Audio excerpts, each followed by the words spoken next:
여러분 안녕하십니까? 안다 다 안다 중학사회 오광수입니다.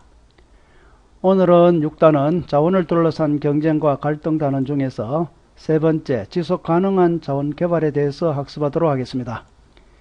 이 단원의 학습 목표는 신재생 에너지의 종류와 특징을 알고 지속가능한 자원 개발의 중요성과 개발에 따른 긍정적, 부정적 변화를 사례를 들어 설명할 수 있다입니다. 먼저 자원의 지속 가능한 활용 방안에 대해서 공부하겠습니다. 자원의 지속 가능한 활용을 위한 대책에는 어떤 것들이 있는지 살펴보겠습니다. 첫째, 석유, 석탄 등 화석연료의 사용량을 줄여야 합니다. 둘째, 냉난방 절제, 대중교통 이용 등 생활 속에서 자원을 절약할 수 있는 습관을 길러야 합니다.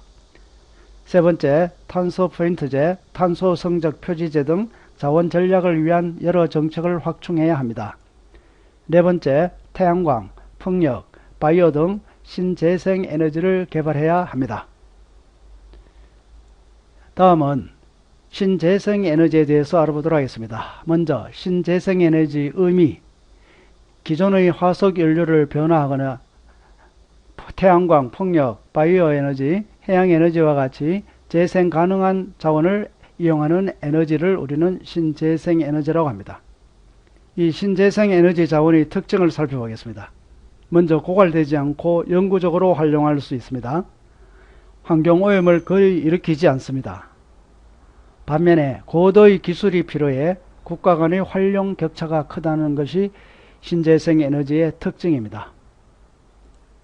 다음은 신재생 에너지의 종류에 대해서 살펴보겠습니다. 신재생 에너지는 태양광, 풍력, 조력, 그리고 수력, 그리고 바이오 에너지, 그리고 석탄 액화 에너지, 연료전지, 다음은 지열 에너지 등 이런 에너지를 우리는 신재생 에너지라고 합니다. 자, 이 신재생 에너지 중에 몇 가지 이런 에너지가 입지하는 입지 지역과 발달 국가에 대해서 간단히 살펴보도록 하겠습니다. 먼저 수력발전입니다. 수력발전은 유량이 풍부하고 낙차가 큰 지역에 발전을 합니다. 대표적인 국가는 캐나다, 러시아고 우리나라는 한강 중에서 북한강 유역에 댐이 많이 건설되어 있습니다. 다음은 풍력입니다. 풍력은 강한 바람이 지속적으로 부는 지역의 발전이 유리합니다. 네덜란드, 덴마크, 우리나라의 제주도, 그리고 강원도 등지에 유리한 입지 조건을 가지고 있습니다. 세 번째, 태양광입니다. 태양광은 고온 건조하여 일산량이 많은 지역에 발전합니다.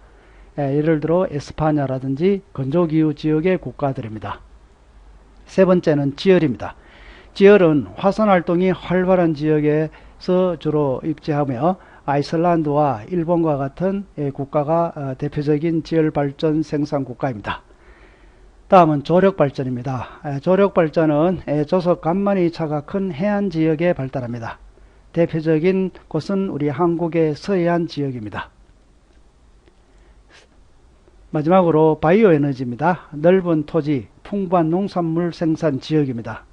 바이오 에너지는 식물을 이용해서 생산하는 에너지가 주를 이루기 때문에 넓은 토지와 풍부한 농산물 생산 지역으로서 브라질과 미국 등이 바이오 에너지 개발에 유리한 조건을 가지고 있습니다.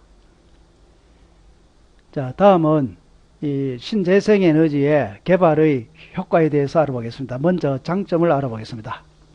첫째가 친환경적이라는 겁니다. 이산화탄소 배출량이 거의 없어 환경오염을 일으키지 않는다 하는 것이 첫째 장점이고, 두 번째는 미래 에너지의 대체입니다. 고갈되지 않는다는 특징이 있어 미래 에너지 자원 확보에 신재생 에너지가 좋다는 겁니다. 세 번째, 비교적 고른 분포를 하고 있다. 지구상 신재생 에너지의 개발한 조건들은 지구상에 고르게 분포되어 있다는 겁니다. 다음은 개발 효과 중에서 단점을 알아보겠습니다. 첫째, 저장과 수송이 쉽지 않다는 겁니다. 전기 에너지의 저장과 수송을 말합니다.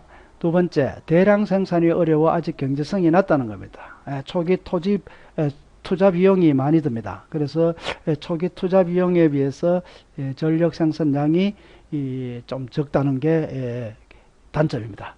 세 번째, 초기 투자 비용이 많이 들고 또 고도의 기술력이 필요하다. 이런 것이 이 신재생 에너지의 개발의 단점입니다. 자, 다음은 바이오 에너지에 대해서 알아보겠습니다. 바이오 에너지는 동식물에서 전기 에너지를 얻는 것을 말합니다. 동식물에서 에너지를 얻는데 여기에 대한 찬성 입장과 반대 입장이 있습니다. 한번 살펴보도록 하겠습니다. 자, 먼저 찬성 입장입니다. 지구온난화로 인한 환경 문제와 자원 고갈로 인한 대체 에너지 개발이 필요한데 바로 태양력 이런 것도 함께 바이오 에너지 개발도 해야 된다는 겁니다. 두 번째, 이산화탄소도 배출하지 않으며 원자력과 같은 위험성도 없다. 안정성이 보장되어 있으니 바이오 에너지를 개발해야 한다는 찬성 입장입니다.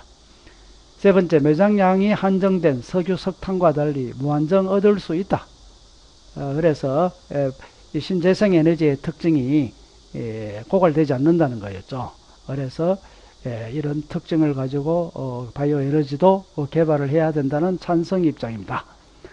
다음은 반대 입장을 한번 살펴보겠습니다.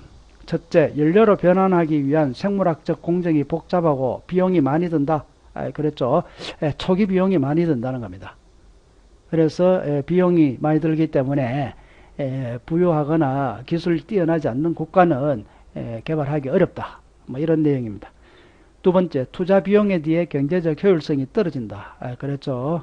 초기 투자 비용에 비해서 에너지 얻는 양이 적다는 겁니다. 세 번째, 바이오 에너지 소비가 늘면 국제 곡물 시장의 가격이 상승한다. 바이오 에너지는 옥수수와 같은 식물 많이 사용이 됩니다. 그러면은 옥수수 가격 등 바이오 에너지로 쓰이는 이 곡물의 시장 가격이 상승하면서 그 식량난을 부추길 수 있다는 그런 반대 입장입니다. 자, 여러분은 어떤 입장인지 한번 생각해 보시기 바랍니다. 이상으로 지속 가능한 자원 개발 단원 수업을 마치고 형성평가를 가지고 정리하겠습니다.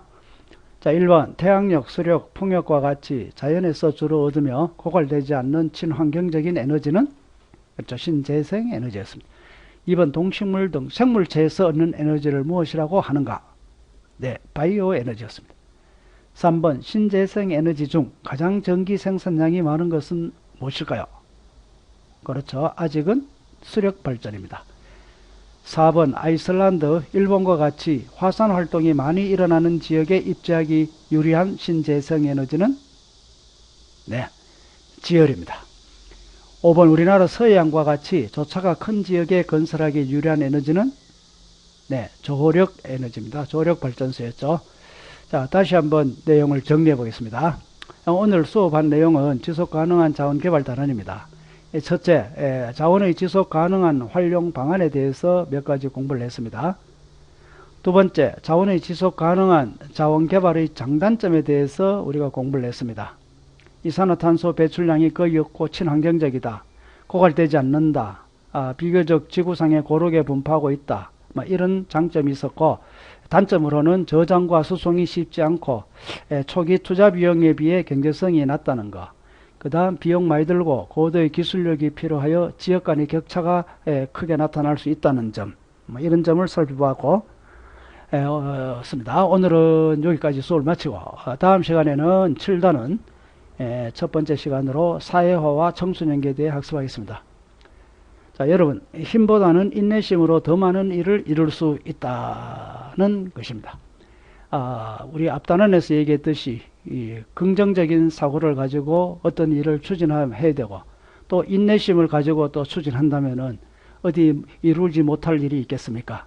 여러분, 어떤 일을 할 때는 힘이라든지 어떤 그 강제적인 어떤 그 무대뽀보다는 여러분들은 항상 긍정적인 마인드와 그리고 인내심으로 어떤 일을 한다면은 더 많은 일을 여러분들 이룰 수 있을 것입니다.